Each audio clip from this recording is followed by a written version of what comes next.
I'm Sonya, a personal brand and style coach. My journey began in the corporate world, and through lived experiences, it's led me where I am today.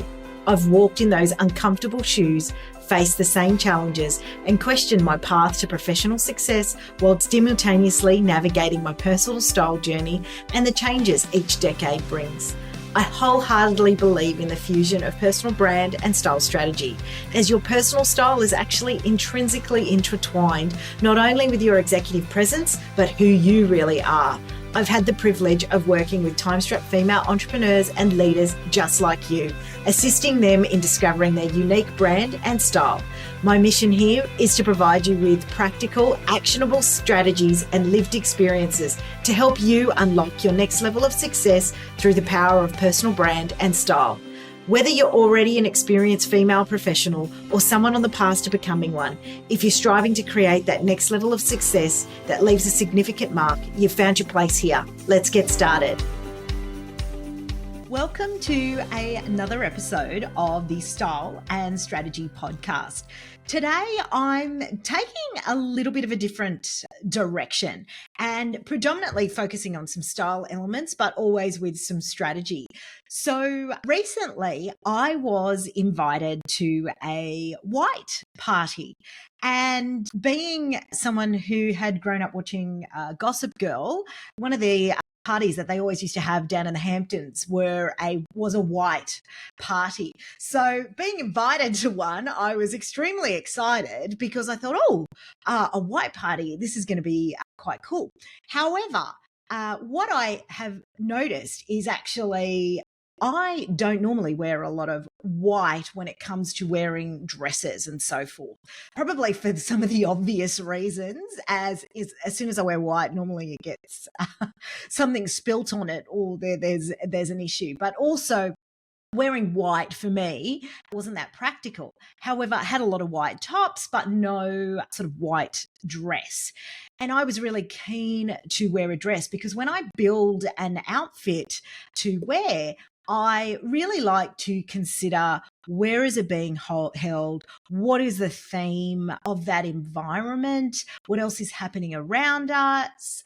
And this particular white party was being held in warm, beautiful Queensland, and we were going to be near the sand. So thinking about that, I knew I went out and actually purchased a dress. But again, being the practical version of me, it needed to be something that I was going to wear more than once. Because my mantra is if you can't wear it more than 3 times, then, maybe it's to the side, unless it's a real statement piece that you really, really want. But for me, this one here, because it was going to be white, I wanted to get maximum wear out of it. And I did actually go and have a look and see if I could hire that dress. And I also visited some thrift shops as well, because I knew white, again, wasn't really a color that I had worn much in my wardrobe. However, prior to moving out to go get this white dress, I actually started my journey in thinking through what this whole look and outfit was going to look like, really starting with a piece of jewelry. And this is how I've got inspired to do this podcast. One of my very dear close friends and mentors, Tracy Harris, had asked me on the day of seeing her, what inspired you for your outfit. So I thought I would do a podcast walking you through how I actually create and build, because it's never about a single piece. It is a very strategy driven process that I actually go through. So I actually started with this one beautiful piece of jewelry, which is by a jewelry designer called Vanessa Barone. And I absolutely adore her pieces. I am a huge statement necklace fan. So even though right now in trend is, the layered and thin and the gold necklaces, I will never go past statement necklaces if it's in a design that I love. And Vanessa Barone actually does pieces that are like pieces of art. And what I love most about her particular design methodology and the way in which she pulls things together is that it is actually all about that statement piece. So that necklace or that bracelet or that earring, it's actually about making that center stage. And just like a piece of art would be if you were to visit a gallery. And the piece that I own a couple of pieces of hers, but the piece that I own is called a great necklace. Yes, GREAT necklace with gold in a light Bernstein, sort of a natural coloring, so natural browns and warm browns in it. And that piece there, why I love it so much is because she uses something called plexiglass in her designs, and it's absolutely stunning. And this piece here happens to connect to a couple of gold section in it. So if you have a chance to go have a look at some of her pieces, you'll see why. But I will post a photo as well.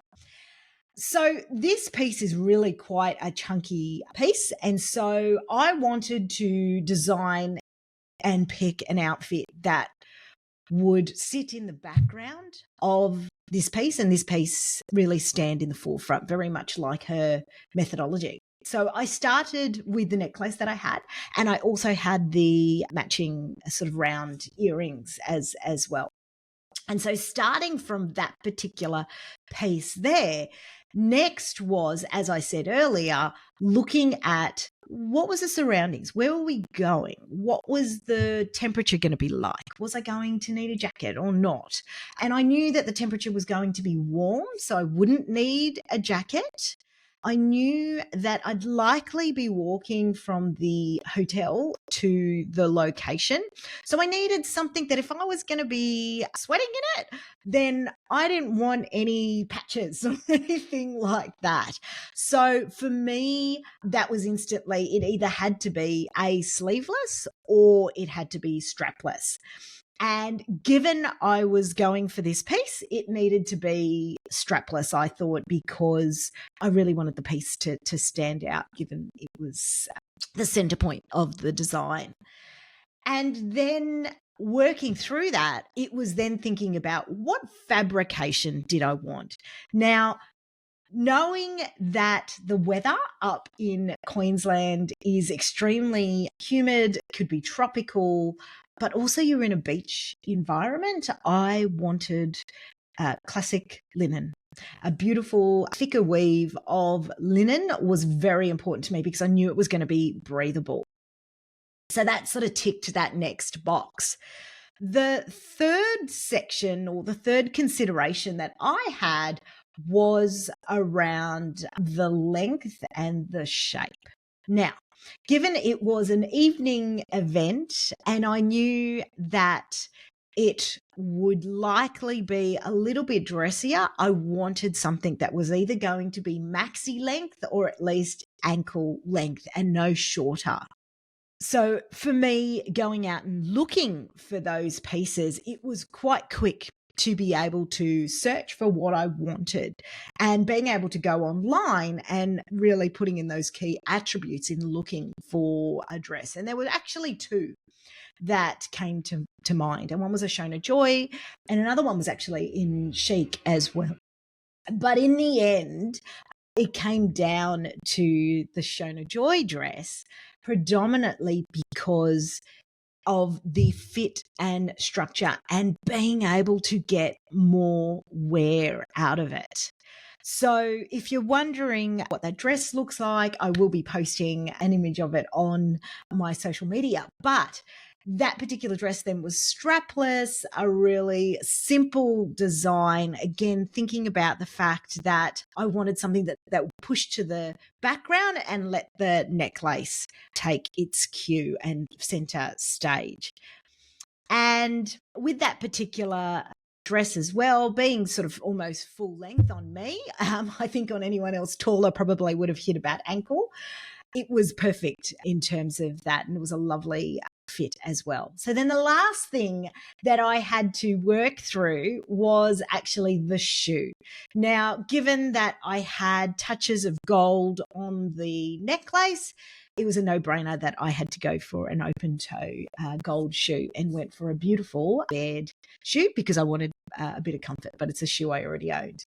Then it was about a handbag, because I needed to have something that if I was walking, I could potentially wear cross-bodied, and also picked up on the neutrals within the necklace. And so I had actually quite an inexpensive little bag that I use all the time, but has the ability to pop open, and it's got a zip, so I can carry actually quite a bit in there. And given I knew that at the end of the night I'd likely be walking back to the apartment, I was thinking practical, and a pair of very comfy and very thin flip-flops went in there, so that way I could swap out of the heels, and the heels could easily go inside the handbag as well. So very strategic in the approach of thinking through what I actually needed. And so that actually pulled together the whole outfit. And if I go back to the reason why I picked that particular dress and wanting to be able to wear it multiple occasions, is that I knew that I could very easily, even though it was a strapless dress, very easily pair that dress back with a denim jacket, a black crossbody bag, and some black Velcro sort of chunky sandals to wear during the day and walk around with that. You know, alternatively, I could actually also wear it. I own a pair of suede and neutral colored Adidas sneakers, so Sambas. And I know I could pair that back with, again, a neutral cardi if I was going to do that oversized and more transitional wear. I could do that. And again, pop that with either a white or a crossbody neutral handbag in a more casual sense. So it was really important for me to be able to get maximum wear out of that piece, given I'd made the decision that I wanted it in the wardrobe. So why didn't I hire? So when I went and had a look at what was available to hire, for me, it just wasn't hitting the mark. Many of the pieces were either really, really sort of dressy, so lots of satins, polyesters, that type of thing, which I knew I would get really hot in. And given the price, I thought, you know what, I'm not really going to enjoy wearing that.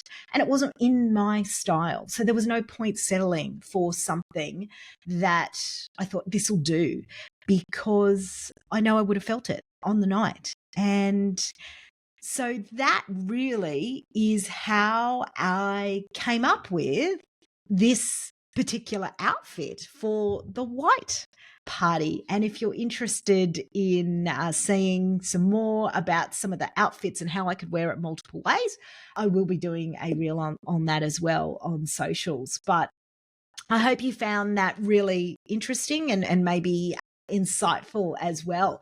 I'd love for you to let me know if you think about those sort of things when you put together an outfit, or you are trying to consider whether it meets your brand and style, whether some of those elements are things that maybe you hadn't considered and you will consider going forward. So thanks so much for joining me for another episode. If you enjoyed it, please leave a review and let a friend know.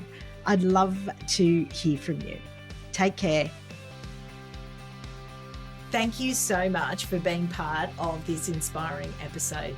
If you found value in today's discussion, please don't keep it a secret. Share it with a friend on social media, tag me at Your Style Collective, and leave a review. Your support means the world. Join me again next week for another empowering episode of Style and Strategy, the Leadership Series. Thanks so much for tuning in. And remember, you're already taking that first step towards your transformation journey. See you next time.